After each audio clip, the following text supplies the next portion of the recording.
Só alegria, beleza pura. Aqui é o Luiz Nazi mais uma vez. Aqui vamos continuar a nossa aula, aí, nossa incrível jornada pela história da Revolução Francesa. Lembrando que no vídeo anterior, aí, que vai estar aqui no final desse vídeo aqui, você vai ver, você viu, né, os antecedentes, né? Os antecedentes são as coisas que motivaram a Revolução Francesa, né? E agora a gente vai ver a primeira das fases da Revolução Francesa, que é a Assembleia Nacional. Lembrando que no vídeo anterior a gente viu até a queda da Bastilha, né? Então agora a gente vai continuar aí. Pretendo fazer um vídeo curto, né? Porque um vídeo muito longo aí dá muito trabalho para editar, eu não tenho tempo e é isso aí. As pessoas não veem também. Então é tudo isso.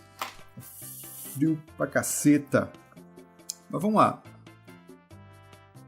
A Assembleia Nacional foi estabelecida na França após a queda da Bastilha. Então você tinha dois grupos ali dentro revolucionários. Você tinha os girondinos, representados aí pela alta burguesia, você tinha os jacobinos ali com representantes das classes sociais mais populares.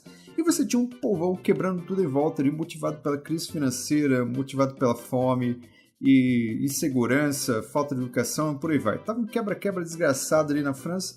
Então você tinha essas duas facções ali que tomaram, né, conta do poder, ali, decidindo como seriam as coisas em uma Assembleia Nacional Constituinte, lembrando aí que é a elaboração de uma nova Constituição, né, em que eles tentavam ali reparar os erros que haviam ocorrido com os governantes anteriores. Belezinha? Em 4 de agosto de 1789 foi decidido aí o fim dos privilégios feudais dentro da França. Então a monarquia aí que prezava mais pelas liberdades individuais e estava tentando quebrar ali os privilégios da nobreza, né? Que a nobreza tinha uma série de privilégios ali, que é acesso à terra, o privilégio de não desempenhar nenhuma função social. A nobreza era altamente parasita, né? E tem também os privilégios feudais aí, envolvem também o clero, né? Que não pagava impostos, dono da maior parte das terras e por aí vai. Então era um festival de privilégios aí do primeiro e segundo estado, e o terceiro estado, que era o povão. As massas aí eram negligenciadas, até mesmo a alta burguesia que tinha ali um poder de renda grande, infelizmente ela não conseguiu usufruir desse poder de renda, desse poder, né, grande poder financeiro que tinha, então ela decidiu aí optar por criar uma sociedade em que ela pudesse ascender socialmente. Por isso que a gente fala que a Revolução Francesa ela tem também um ideal burguês muito forte por trás. Aí você vai ter também a Declaração dos Direitos do Homem e do Cidadão, aí, que é um documento importante com base lá no iluminismo, né, que exigia lá, lembra? Aquelas coisinhas como direito à liberdade, de expressão, propriedade privada, direito à vida, então por aí vai. A divisão dos poderes em 3 partes, executivo, legislativo e judiciário. Então tudo isso que estava sendo debatido lá no iluminismo foi colocado em prática aí durante a Revolução Francesa. Um pouco antes também tinha sido colocado ali na Revolução Americana, ali, que foi o processo de independência dos Estados Unidos. E aqui vai começar a surgir algumas coisas aí que vão meio que ser discrepantes, né? É a partir desse momento que você vai gerar uma rivalidade ali entre girondinos e jacobinos. Por quê? Porque essa nova Constituição, ela seria uma Constituição de voto somente masculino, porque, ou seja, era aquele voto universal, todos poderiam votar, porém todos teriam que ser homens. Lembrando que é uma Constituição extremamente machista, a mulher ainda não era considerada cidadã no período aí da Revolução Francesa. Mas o que mais causou problemas, o que mais incomodou as pessoas, principalmente as classes mais populares, é de que esse voto ele tinha que ser censitário aos olhos do girondino. Censitário é quando você estabelece um mínimo de renda para a pessoa poder participar politicamente. Então, se você joga um limite de renda lá em cima, você permite somente uma pequena parcela da população endinheirada, uma elite, participar, e o resto da população ali, aqueles mais carentes, eles são jogados às margens mesmo, né? Então, a galera começou a discordar a partir desse ponto aí.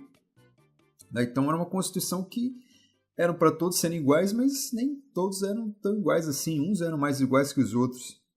Nesse período da Assembleia Nacional Constituinte também você teve uma fuga muito grande tanto de membros da Igreja Católica quanto membros da nobreza para países como, por exemplo, Áustria. Né? Por quê? Porque eles estavam com medo. O processo de revolução ele estava ficando cada vez mais ali radical. Então isso estava assustando membros do clero, estava assustando membros da nobreza, estava assustando também membros ali da burguesia. Vamos lá.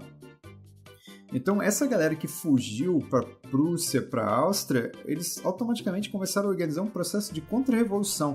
Então, a Áustria foi o principal país que encabeçou essa liga antirrevolucionária para tentar esmagar a Revolução Francesa enquanto ela estava nascendo ali, enquanto ela estava pegando forma ainda.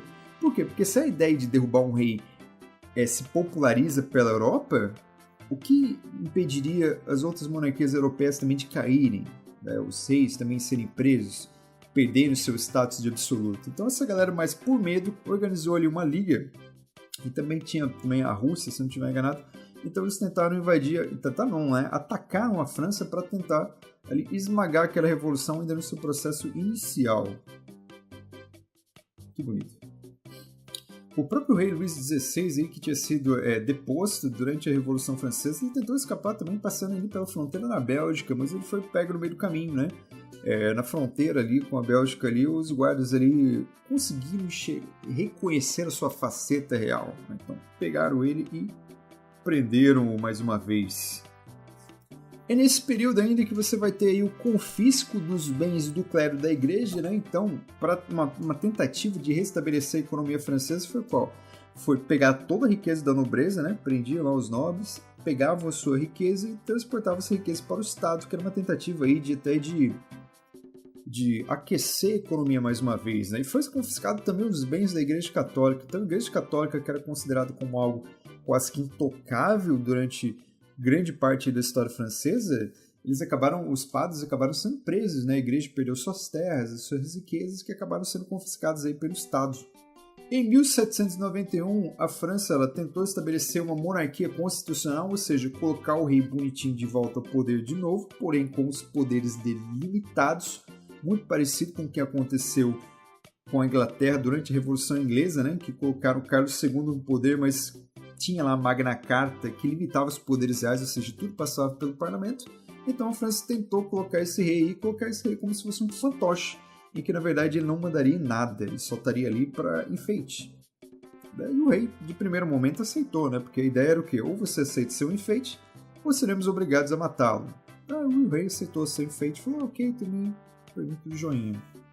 Bom, então, como já foi dito antes, dois grupos estavam estabelecidos ali dentro da Revolução Francesa e da Assembleia Nacional. Durante ali as assembleias, à direita sentavam-se ali os grupos mais conservadores, né? Então por isso que a direita era ligada a partidos mais conservadores, que querem mudar, mas querem mudar um pouquinho só, na verdade eles querem ter mais privilégios.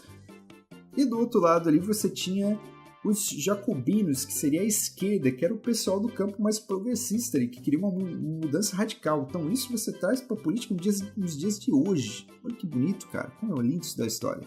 Em 1792, então, aconteceu essa guerra entre a Áustria e com a Prússia, né, em que a França decidiu até mesmo avançar com suas tropas para impedir com que esses inimigos da Revolução conseguissem esmagar a Revolução. Então isso tornou o clima dentro da França ali muito mais radical, né? Criou aquele estado de medo, aquele sentimento de precisamos tomar alguma medida imediata, mesmo que seja drástica.